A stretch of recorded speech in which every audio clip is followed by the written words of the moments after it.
Hello,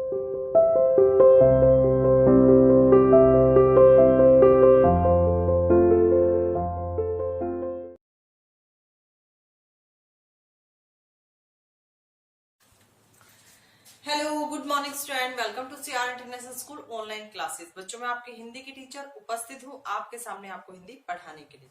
बच्चों, आज की इस वीडियो में हम पाठ 7 जिसका नाम है चिड़िया की आंख और इसके लिखित क्वेश्चन आंसर के बारे में बात करने वाले हैं। ठीक है, इससे पहले हम लिखित क्वेश्चन आंसर स्टार्ट करने से पहले हम एक बार इसके मौखिक क्वेश्चन आंसर के बारे में डिस्कशन कर लेते हैं। ठीक है, देखिए बच्चों, हमारा फर्स्ट जो मौखिक क्वेश्चन है वो है बच्चों, द्रोणाचार्य ने अपने शिष्यों को क्या आशीर्वाद दिया। यानी जब द्रोणाचार्य जी वहां आए थे, सभी शिष्य बैठे हुए थे, तो उसके आदर सम्मान के लिए, उनके आदर सम्मान के लिए वो सभी बच्चे सभी स्टूडेंट खड़े हो गए थे, यानी सभी शिष्य खड़े हो गए थे।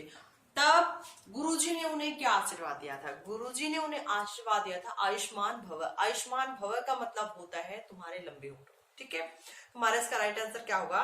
द्रोणाचार्य ने अपने शिष्यों को लंबी उम्र का आशीर्वाद दिया। ठीक है बच्चों, द्रोणाचार्य ने सबसे पहले किसको बुलाया?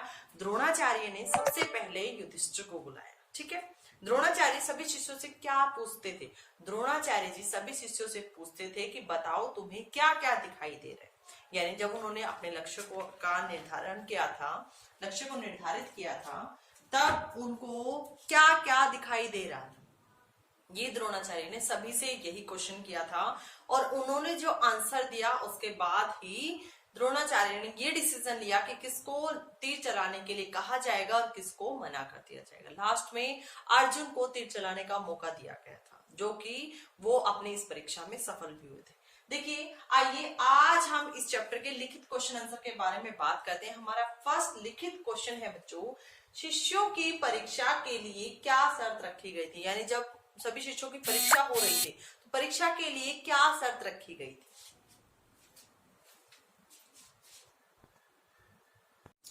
ठीक है बेटा, यानी बच्चों की, स्टूडेंट्स की, शिष्यों की जब परीक्षा की बात हो रही थी तो गुरु द्रोणाचार्य ने उनके सामने क्या शर्त रखी? गुरु द्रोणाचार्य ने शिष्यों की परीक्षा के लिए यह शर्त रखी कि परीक्षा देने से पहले मेरे पूछे गए प्रश्नों का उत्तर देना होगा। यानी द्रोणाचार्य जी ने यह कहा था कि परीक्षा शुरू होने से पहले मैं आपसे कुछ क्वेश्चन पूछूंगा, कुछ प्रश्न पूछूंगा, जिनके आपको आंसर देने होंगे, उत्तर देने होंगे, जवाब देने होंगे। ठीक है, द्रोणाचार्य ने अर्जुन को ही तीर चलाने के लिए क्यों कहा? गुरु द्रोणाचार्य ने युधिष्ठिर को, भीम को, इनको सबको मना कर दिया था तीर चलाने के लिए, लेकिन क्या रीजन था कि द्रोणाचार्य ने अर्जुन को ही तीर चलाने का आदेश दिया? क्यों कहा?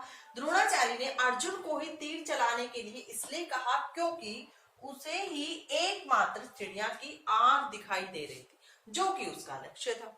यानी गुरु द्रोणाचार्य ने अर्जुन को ही तीर चलाने का मौका इसलिए दिया था बच्चों, क्योंकि अर्जुन को ही एकमात्र चिड़िया की आंख दिखाई दे रही थी, जो कि उसका लक्ष्य था। यानी गुरु द्रोणाचार्य जी ये चाहते थे कि जो भी तीर चलाए उसका मेन फोकस, जो केंद्र है, वो चिड़िया की आंख ही होना चाहिए, ताकि वो अपने एम को निर्धारित करके अपना जो निशाना लगाएंगे वो सही लगा सके। और जब दुर्योधन से, युधिष्ठिर से, भीम से गुरु द्रोणाचार्य ने क्वेश्चन पूछा कि तुम्हें क्या क्या दिखाई दे रहा है, तो उनको चिड़िया की आंख के अलावा उन्हें बहुत सी चीजें दिखाई दे रही थी। यानी उनका ध्यान केंद्रित नहीं था, उनका ध्यान भटक रहा था, साइड वाली चीजों पर फोकस हो रहा था। ठीक है, लेकिन अर्जुन से जब गुरु द्रोणाचार्य जी ने पूछा कि बताओ तुम्हें क्या क्या दिखाई दे रहा है, तो अर्जुन ने ये कहा कि गुरुवर, मुझे सिर्फ और सिर्फ चिड़िया की आंख दिखाई दे रही। ठीक है, यानी उन्होंने अपने लक्ष्य को, अपने एम को निर्धारित किया हुआ था। इसीलिए गुरु द्रोणाचार्य ने अर्जुन को तीर चलाने का मौका दिया।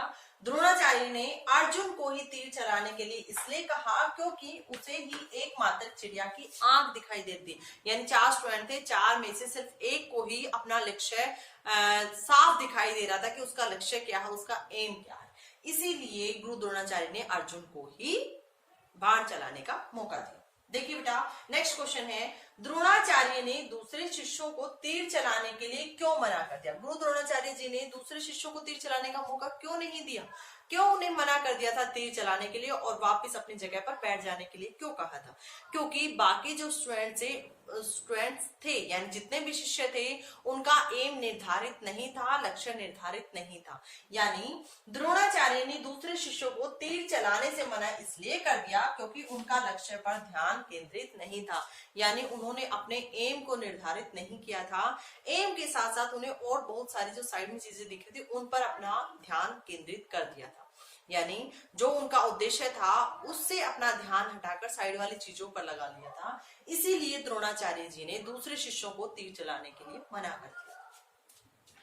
अंत में द्रोणाचार्य ने शिष्यों को क्या समझाया, और जब ये हमारा चैप्टर खत्म हो जाता है, अर्जुन चिड़िया की आंख को निशाना बना देता है और वो अपनी परीक्षा में सफल हो जाता है। उसके बाद द्रोणाचार्य जी ने सभी शिष्यों को क्या समझाया?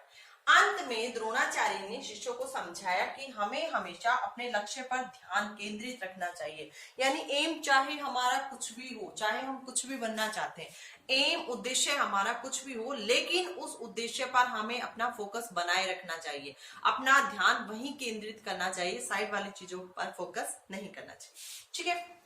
अंत में द्रोणाचार्य ने शिष्यों को क्या समझाया? अंत में द्रोणाचार्य ने शिष्यों को समझाया कि हमें हमेशा अपने लक्ष्य पर ध्यान केंद्रित करना चाहिए। ठीक है, एक बार फिर से रिवाइज कर लेते हैं इन क्वेश्चन आंसर को। शिष्यों की परीक्षा के लिए क्या शर्त रखी गई थी? गुरु द्रोणाचार्य ने शिष्यों की परीक्षा के लिए यह शर्त रखी थी कि परीक्षा देने के लिए मेरे पूछे गए प्रश्नों का उत्तर देना होगा। यानी बाद में परीक्षा होगी, पहले मेरे पूछे गए क्वेश्चन का आंसर देना होगा। द्रोणाचार्य ने अर्जुन को ही तीर चलाने के लिए क्यों कहा? द्रोणाचार्य ने अर्जुन को ही तीर चलाने के लिए इसलिए कहा क्योंकि उसे ही एकमात्र चिड़िया की आंख दिखाई दे रही थी जो उसका लक्ष्य भी था। द्रोणाचार्य ने दूसरे शिष्यों को तीर चलाने से क्यों मना कर दिया? द्रोणाचार्य ने दूसरे शिष्यों को तीर चलाने से मना इसलिए कर दिया था क्योंकि उनका लक्ष्य पर ध्यान केंद्रित नहीं था। अंत में द्रोणाचार्य ने शिष्यों को क्या समझाया? अंत में द्रोणाचार्य ने शिष्यों को समझाया कि हमें हमेशा अपने लक्ष्य पर ध्यान केंद्रित रखना चाहिए। ठीक है बच्चों, इसी के साथ हमारे इस चैप्टर के ये लिखित क्वेश्चन आंसर कंप्लीट हो जाते हैं। आज की इस वीडियो में हम पढ़ेंगे यहीं तक। मिलते हैं नेक्स्ट वीडियो में, तब तक के लिए thank you, have a nice day.